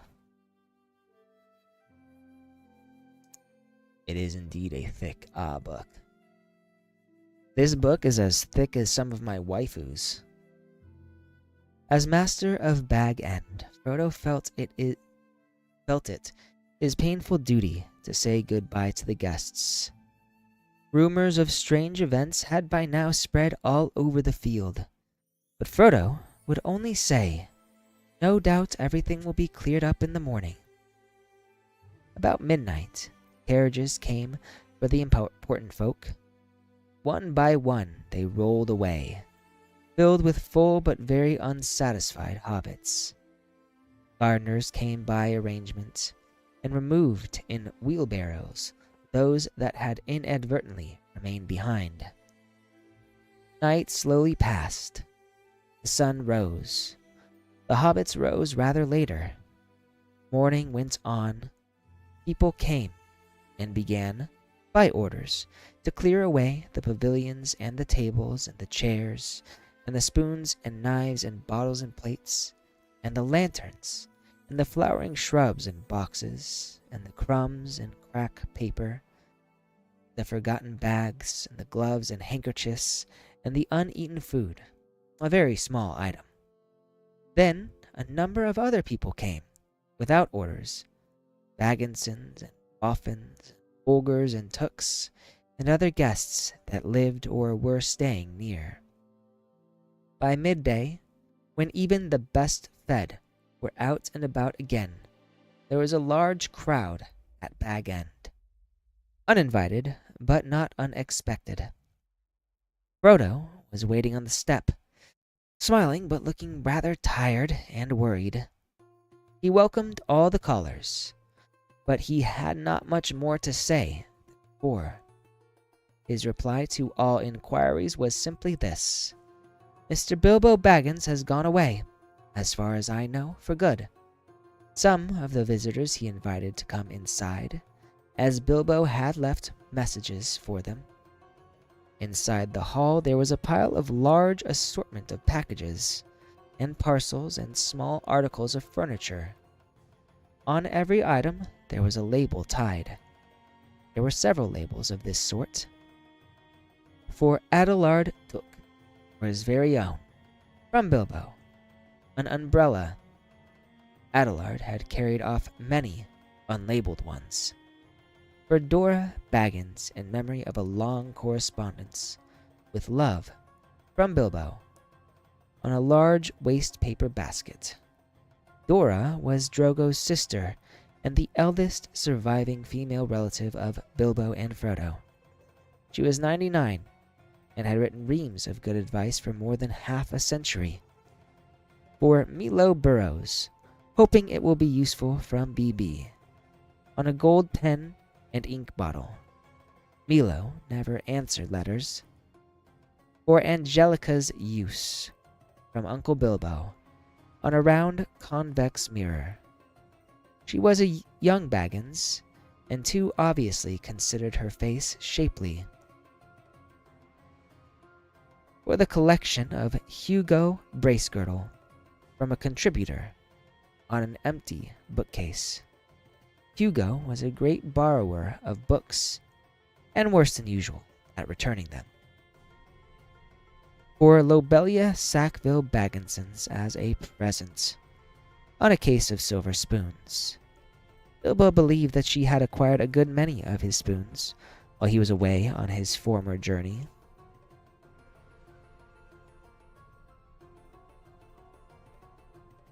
Lobelia knew that quite well. When she arrived later in the day, she took the point at once, but she also took the spoons. Rise and Fall has 1,280 pages. That's a lot of pages. That is a lot of pages. 2,362. Nope, that's a good number. This is only a small selection of the assembled presents. Bilbo's residence had gotten rather cluttered up with things in the course of his long life. It was a tendency of hobbit holes to get cluttered up, for which the custom of giving so many birthday presents was largely responsible. Not, of course, that the birthday presents were always new. There were one or two old mathams of forgotten uses that had circulated all around the district. But Bilbo had usually given new presents and kept those that he received. The old hole was now being cleared a little. Every one of the various parting gifts had labels, written out personally by Bilbo, and several had some point or some joke. But, of course, most of the things were given where they would be wanted and welcome. The poorer hobbits, and especially those of Bagshot Row, did very well. Old Gaffer Gamgee got 2 sacks of potatoes, a new spade, a woolen waistcoat, and a bottle of ointment for creaking joints. Old Rory Brandybuck, in return for much hospitality, got a dozen bottles of old Wynyards, a strong red wine from the South Farthing, and now quite mature, as it had been laid down by Bilbo's father. Rory quite forgave Bilbo, and voted him a capital fellow after the first bottle. There was plenty of everything left for Frodo, and, of course, all the chief treasures, as well as the books, pictures, and more than enough furniture, were left in his possession. There was, however, no sign nor mention of money or jewelry. Not a penny piece or a glass bead was given away.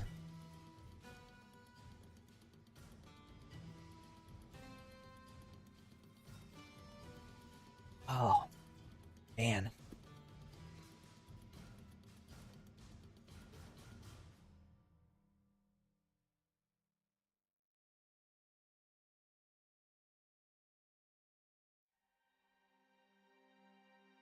Give my throat a second to recover, please.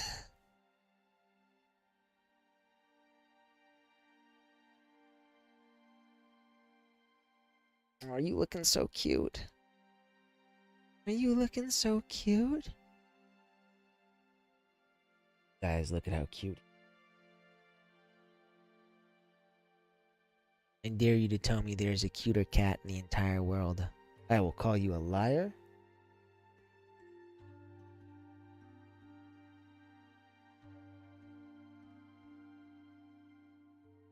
Oh, alright. We're gonna start again.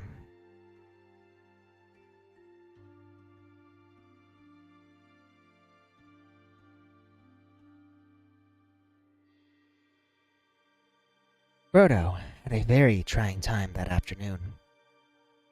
A false rumor that the whole household was being distributed free spread like wildfire, and before long the place was packed with people who had no business there, but could not be kept out. Labels got torn off and mixed, quarrels broke out. Some people tried to do swaps and deals in the hall, and others tried to make off with minor items not addressed to them, or with anything that seemed unwanted or unwatched. The road to the gate was blocked with barrows and handcarts. In the middle of the commotion, the Sackville Bagginsons arrived. Frodo had retired for a while and left his friend Merry Brandybuck to keep an eye on things. When Otho loudly demanded to see Frodo, Merry bowed politely. "He is indisposed," he said. "He is resting." "Hiding, you mean?" said Lobelia. "Anyway, we want to see him, and we mean to see him. Just go and tell him so." Merry left them in a long while in the hall, and they had time to discover their parting gift of spoons. It did not improve their tempers. Eventually, they were shown into the study. Frodo was sitting at a table with a lot of papers in front of him. He looked indisposed, to see Sackville Bagginsons at any rate, and he stood up, fidgeting with something in his pocket. But he spoke quite politely. The Sackville Bagginsons were rather offensive. They began by badgering him bad bargain prices, as between friends, for various valuable and unlabeled things. When Frodo replied that only the things specifically directed by Bilbo were being given away, they said the whole affair was very fishy. "Only one thing is clear to me," said Otho, "and that is that you are doing exceedingly well out of it. I insist on seeing the will." Otho would have been Bilbo's heir, but for the adoption of Frodo. He read the will carefully and snorted. It was, unfortunately, very clear and correct, according to the legal customs of hobbits, which demand, among other things, 7 signatures of witnesses in red ink. "Foiled again," he said to his wife, "and after waiting 60 years. Spoons? Fiddlesticks." He snapped his finger under Frodo's nose and stumped off. But Lobelia was not so easily got rid of. A little later, Frodo came out of the study to see how things were going, and found her still about the place, investigating nooks and corners and tapping the floors.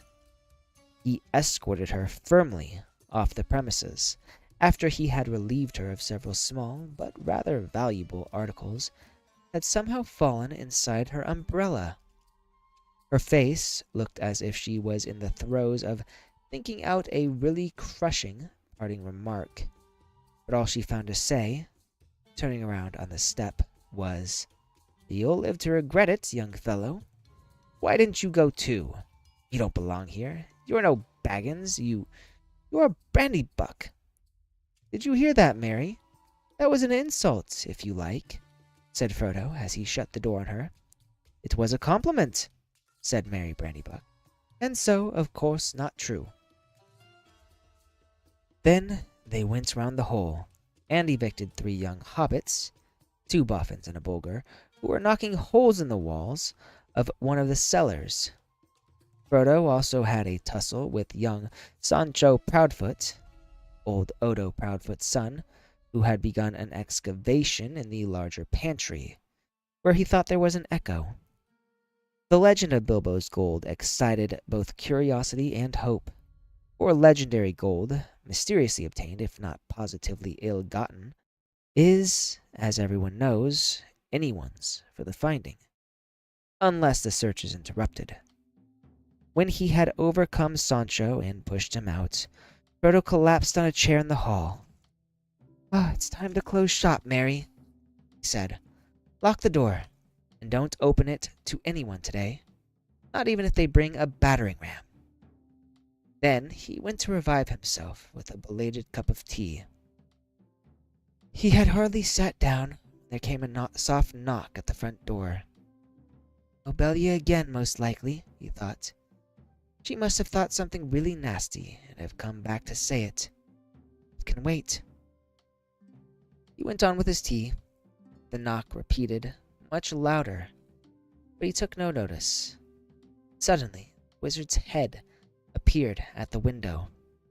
"If you don't let me in, Frodo, I shall blow your door right down your hole and out through the hill," he said.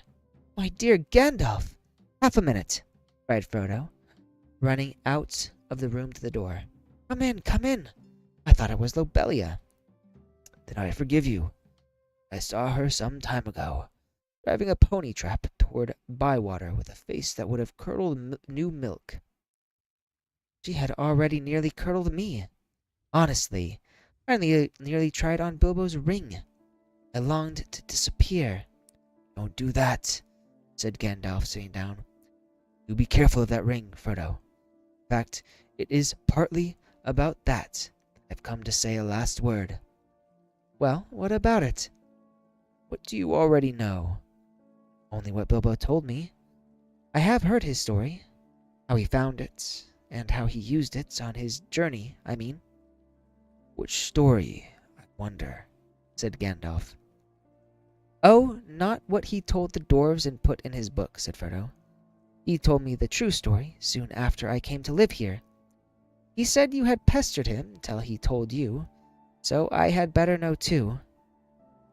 No secrets between us, Frodo, he said, but they are not to go any further. It's mine anyway. It's interesting, said Gandalf. Well, what did you think of it all? If you mean inventing all that about a present, well, I thought this true story much more likely, and I couldn't see the point of altering it at all. It was very unlike Bilbo to do so, anyway, and I thought it rather odd. So did I. But odd things may happen to people that have such treasures, if they use them. Let it be a warning to you to be very careful with it. It may have other powers than just making you vanish when you wish to. I don't understand, said Frodo. But do I, answered the wizard. I have merely begun to wonder about the ring, especially since last night. No need to worry. If you take my advice, you will use it very seldom, not at all. At least, I beg you not to use it in any way that will cause talk, arouse suspicion. I say it again. Keep it safe, keep it secret. You are very mysterious. What are you afraid of? I am not certain. I will say no more. I may be able to tell you something when I come back. I am going off at once, so this is goodbye for the present. Got up. At once? Cried Frodo. Why? I thought you were staying on for at least a week. I was looking forward to your help. I did mean to. I had to change my mind. I may be away for a good while, but I'll come and see you again as soon as I can. Expect me when you see me. I shall slip in quietly. I shan't often be visiting the Shire openly again. I find that I have become rather unpopular. They say I am a nuisance, disturber of the peace. Some people are actually accusing me of spiriting Bilbo away, or worse. If you want to know, there is supposed to be a plot between you and me to get a hold of his wealth. Some people! Exclaimed Frodo. You mean Otho and Lobelia? How abominable. I would give them Bag End and everything else if I could get Bilbo back and go off tramping in the country with him. I love the Shire. I begin to wish, somehow, I had gone too. I wonder if I shall ever see him again. So do I, said Gandalf, and I wonder many other things. Goodbye now. Take care of yourself. Look out for me, especially at unlikely times. Goodbye. Frodo saw him up to the door. He gave a final wave of his hand and walked off at a surprising pace. But Frodo thought the old wizard looked unusually bent, almost as if he was carrying a great weight. The evening was closing in, and his cloaked figure quickly vanished into the twilight. Frodo did not see him again for a very long time. Okay. That was Chapter 1 of The Lord of the Rings. And what's Chapter 2 looking like? Chapter 2 was also very long. About 20 pages, so we are not going to do it. I'm probably going to do like a page a week. So I think Wednesday will be my reading day. And I will read at the very least one chapter every Wednesday. So if any of you want to like just listen to me read, that this is the day to do it. It is, yes, it is Wednesday. Just making sure it's actually Wednesday and I'm not being like delusional. Yes, it is Wednesday. So every Wednesday around this time, I will likely some reading. If any of you want to join me, please feel free to come in and listen. You know, I don't know how good my voice is, but I'll be happy to read to you. Anyway, I do think I'm probably gonna head out. My voice is a little sore, and I do have some work to finish up. I like that sticker. Yes, Wednesday equals bedtime story day. So if any of you want a bedtime story, feel free to come. I will read you a bedtime story. I'd even tuck you into bed if I could. You know, if I was like physically there, I could and tuck you into bed, make sure that you're all nice and comfy. Maybe even at some point I'll get like another cosplay. I did have a Gandalf cosplay, but honestly, Gandalf is a stuffy cosplay. I do not like his beard.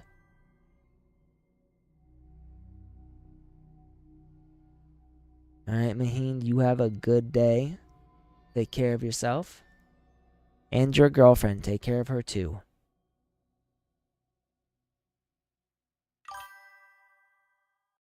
Nice sticker right there. I like that emote. Odinator, you also have a good one. Thanks for joining me as I begin Lord of the Rings again. Hopefully this time I can actually finish it. I did. I got to like the last chapter of book 1 last time and then I stopped. So this time I'm going to try and do all of it. We shall see. We shall see if I succeed. It's a lot of reading. Abra Edits, don't know if you're still here, but thank you for joining me. Yuri, it is always a pleasure to have you with me. Dianime, don't know if you're here either, but thank you again. Fringicider, thank you for hopping in. Zelda, Zelda,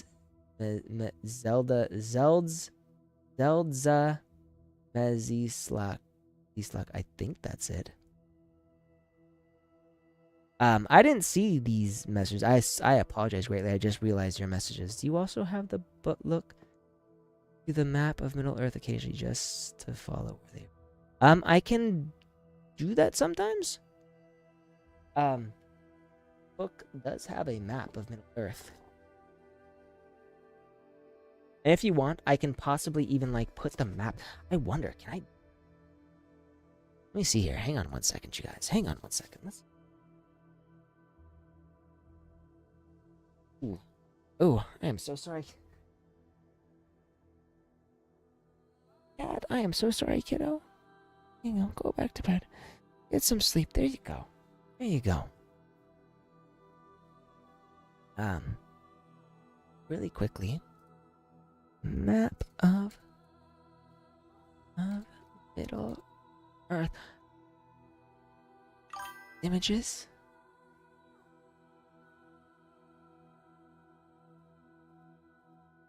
Album, but one message every day to remind me. Yeah, that's siblings for you. Let me see here. Map of Middle Earth. Map of Middle Earth. Here we are. We got ourselves a map of Middle Earth. We're gonna do full size. A big ass map. Save that image. And I think I got this. I can do this. I can. Oh, nope, here it is. Right here. So if I do this, hang on. I go into. Instead of doing Spotify, I could do.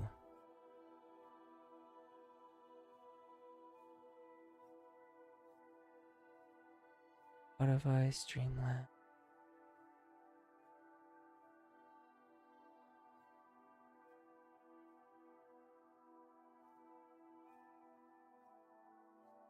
Here we are. No, I don't think it's gonna show.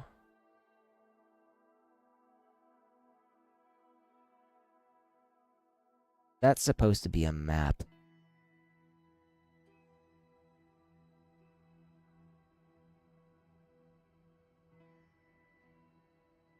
I eat that.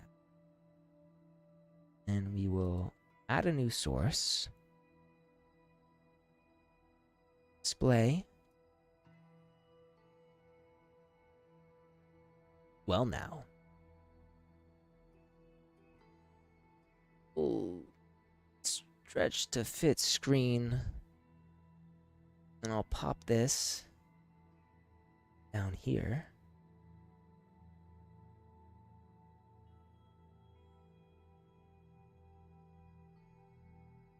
Here we are.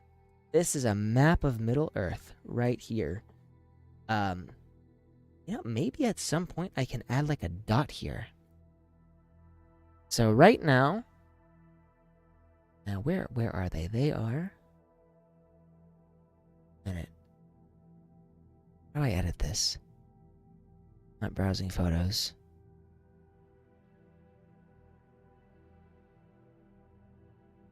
Size, set image as screen, edit. There we are. Set edit button right here. We'll mark it up. And we'll say, where's the Shire? They are, right now, they are right here. Can't see that. Let me make it a better image. We're gonna do, what color should we do? We should do bright red. Very big. Very big. Now,